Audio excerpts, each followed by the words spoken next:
Movie and Music Network, offering underground, pop, and esoteric cinema. Discover more at movieandmusicnetwork.com. After destroying the Hunger Games, Katniss is sent to live in District 13. Let her see what the Capitol did to District 12. There she meets President Coin, who tries to convince her to be a symbol of rebellion. But when she stands up to fight, she finds that it has become more personal than she expected. In The Hunger Games, Mockingjay Part 1. Hi, I'm Kevin, and I'm here with Lisa and Liz. We're here today to talk about The Hunger Games, Mockingjay Part 1. We've all just seen it. Lisa, what'd you think about Katniss this round? Well, you know, my expectations were not very high because when you have the third episode of a four-part series, this episode is usually just a bridge and not a lot of interesting things go on. But I thought they did a wonderful job with it. It really exceeded my expectations, and I'm very happy with it. The third book is the worst book. Let's just get it out there. And so when we have a movie version of it up and split up into two movies, you get a little cynical. You might think this is a filler movie. But I thought of it as more time with the characters and more time to like sit with the plot line and get immersed in the world, which is really nice. Like the way I describe it is like, it's like an episode of The Sopranos where nothing really happens. You know, you get to like see your favorite friends who kill people. But, you know. I thought that it felt like to me like Game of Thrones where they talk a lot about a lot of interesting things, but you don't see anything interesting until maybe the end. Yes, but well, they're setting you up. But I feel like if you're going to go pay $15 for a movie, something needs to happen. And you have this heroine. But Peeta, Kevin. Peeta's not even in the movie. Peeta. But he is, and he gets to really flex his acting muscles a little bit. Yeah, he really does. Now, I needed to get to know these characters better cinematically. Having read the book and everything many years ago, I had forgotten so much about them. But in this one, another part of it that I liked was there's a little more between Gale and Katniss. So the triangle becomes a little more delineated. I thought Gale and Peeta were in the periphery, and it's no longer about the romantic triangle. This film really felt like she had made her decision, and they had a scene between Fink and Katniss where they really pointed out who she chose. And so it was almost like the romantic tension was gone.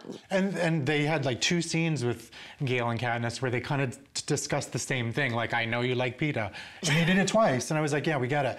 My biggest problem was that Katniss is passive through the entire movie. Even at the end when there's stuff happening, she's not even involved in it. She's mourning. She's recovering. All she does is does this a lot. That's it.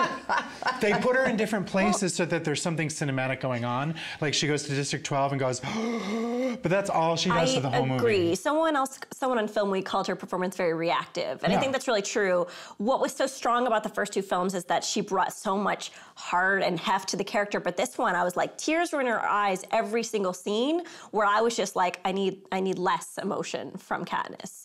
So I was a little overwhelmed by Katniss in this movie, but I still really enjoyed it. Yeah, I have to say I was bored. I didn't love the first Hunger Games movie. I thought it was okay. The second one though, I was like, the second is great. Yeah, it was great. And so I was looking forward to this one, and this one I was just bored. Please welcome Mr. Peter Malark. Peter, a lot of people feel as though they are in the dark. Yeah, I know how they feel.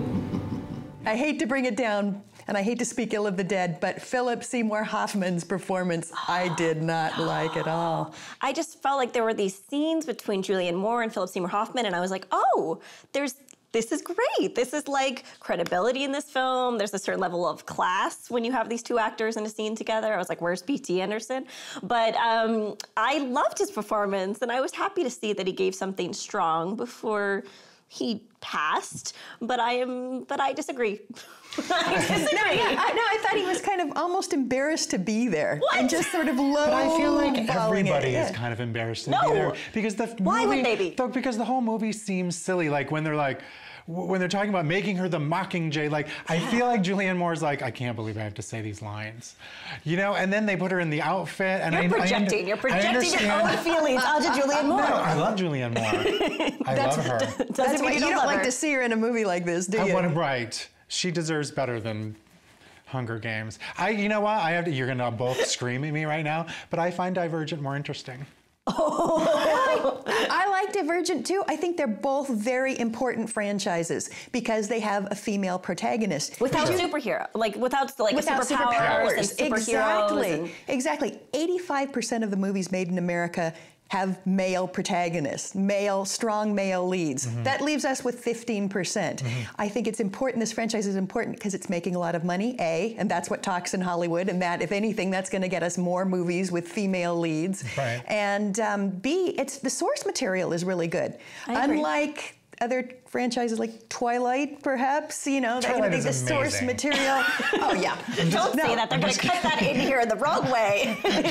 Right. Internet comments. Kevin likes Twilight. I don't like Kevin anymore. I do like Twilight, but I like Twilight because it's ridiculous, and I enjoy the ridiculousness of it. Well, it's kind of fun, but this is better than Twilight for sure. Yeah, I mean, Katniss is a great character. She's a great character for women everywhere, She doesn't and look for like a men Barbie. too. Both Shailene Woodley and Katniss, and that's her name.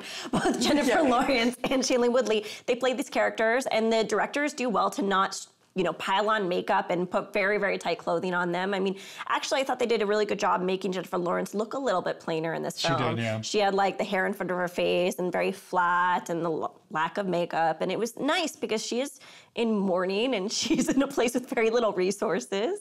It made sense to me. If you're a fan of the series, it's not going to matter what I say, but I feel like this is the weakest of the three, so you can probably just watch it at home until the final installment, which will clearly be much more exciting, so stream it.